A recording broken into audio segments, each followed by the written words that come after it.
ሰላም የቻናሌ ቤተሰቦች፣ ዛሬ እጅግ አሳሳቢና ብዙዎችን ግራ ያጋባ መረጃ ይዘንላችሁ መጥተናል። በአብርሽ በሩታ በሄርሜላ መካከል ያለው ውጥረት አሁን ወደ ሌላ ምዕራፍ ተሸጋግሯል። ቀልድ ነው ተብሎ ሲታሰብ የነበረው የሩታ እርግዝና ጉዳይ አሁን አብርሽን ክው አድርጎታል። ሄርሜላስ ምን ወሰነች? እስከ መጨረሻው አብራችሁን ቆዩ። ሰብስክራይብ ያደረጋችሁ ሰብስክራይብ በማድረግ ቤተሰብ ሁኑ። ሰብስክራይብ ያደረጋችሁ ደግሞ ላይክ በማድረግ ቪዲዮውን ጀምሩ እያለን በትህትና እንጠይቃችኋለን። ወደ መረጃችን ስንገባ ባለፈው ጊዜ አብርሽና ሩታ አብረው ካደሩ በኋላ ሩታ እርግዣለሁ የሚል መረጃ ይዛ መምጣቷ ይታወሳል። አብርሽ ይህን ነገር በዳኒና በሜሪ የተቀነባበረ ቁማር ነው ብሎ ለማለፍ ቢሞክርም ነገር ግን ሩታ በልበ ሙሉነት አሁን ሆስፒታል ሄደን እንመርመር በማለት አብርሽን በእጅግ አስደንግጦታል። ትልቅ ጥያቄ ያለው ግን ሄርሜላ ጋር ነው። ሄርሜላ ከአብርሽ ጋር የታረቀችው ምንም የተፈጠረ ነገር የለም ብሎ ቃል ስለገባላት ነበረ። አሁን ግን የሁለተኛ ልጅ ጉዳይ ሲነሳ ሄርሜላ ትዕግስት የተሟጠጠ ይመስላል።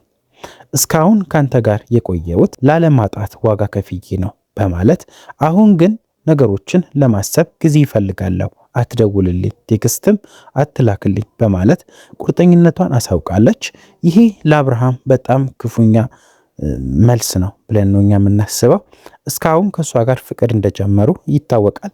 አሁን የሩታ እርግዝና ነገሮችን ሁሉ እንደቀያየረ እናያለን። አብርሽ ነገሩን ለማስተባበል ሩታን ሄርሜላ ፊት ለፊት አገናኝቶ ነበረ። ያው አላማው ሩታ ቀልድ ነው እንድትል ነበረ። እሷ ግን ምንም ውሸት የለም እውነት ነው ተቀበሉ በማለት በቃሏ ጸንታለች። ይህም አብርሽና በሄርሜላ ግንኙነት ላይ የመጨረሻ ጥቁር ነጥብ ሳይጥል አልቀረም። ነገሮችን ይበልጥ እንዲወሳሰቡና ሄርሜላ ከአብርሃም ጋር ያላትን ግንኙነት ለማስተካከል እንዲያዳግት እያደረገ ይገኛል። ነገሮቹ ይህን ያክል ወዴት ያመራሉ የሚለው ደግሞ ብዙዎች መነጋገሪያ ሆኗል።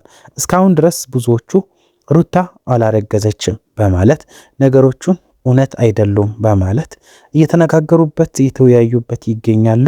ይሄ ደግሞ እዚህ ጋር የሩታ እርግዝና እውነት ሊሆን ይችላል ብዬ ነው የማስበው። እስካሁን ድረስ ነገሮቹን ብንመለከት የሰውነት ለውጦቿ በአጠቃላይ ልብ ብላችሁ ከተመለከታችሁ ብዙ ነገሮቿ እየተቀያየረና እርጉዝ ሴቶች እንደሚሆኑት እየሆነች ነው።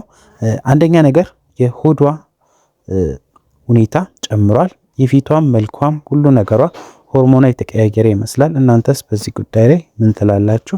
ሀሳብ አስተያየታችሁን ያስቀመጣችሁ፣ ሰብስክራይብ ያላደረጋችሁ ሰብስክራይብ በማድረግ ቤተሰብ ሁኑ እያለን እንጠይቃችኋለን። እናንተም ሀሳብ አስተያየታችሁ እንዳይለየን ተመልካቾቻችን። በዚህ ጉዳይ ላይ ምን ትላላችሁ? አብርሽ በእውነት ነገሩን አምኖ ይቀመጣል ብላችሁ ታስባላችሁ? ሄርሜላስ አብርሽን መተው ይገባታል ወይንስ ለልጆቻቸው ሲሉ መታገስ አለባቸው? ሀሳባችሁን በኮሜንት መስጫው ላይ አስፍሩልን። ቪዲዮውን ላይክ፣ ሼር ማድረጋችሁን እንዳትረሱ። በቀጣይ ክፍል እስከምንገናኝ ሰላም ቆዩልኝ እያልኩኝ ጠይቃችኋለሁ። ደህና ሁኑልኝ የሀገሬ ልጆች።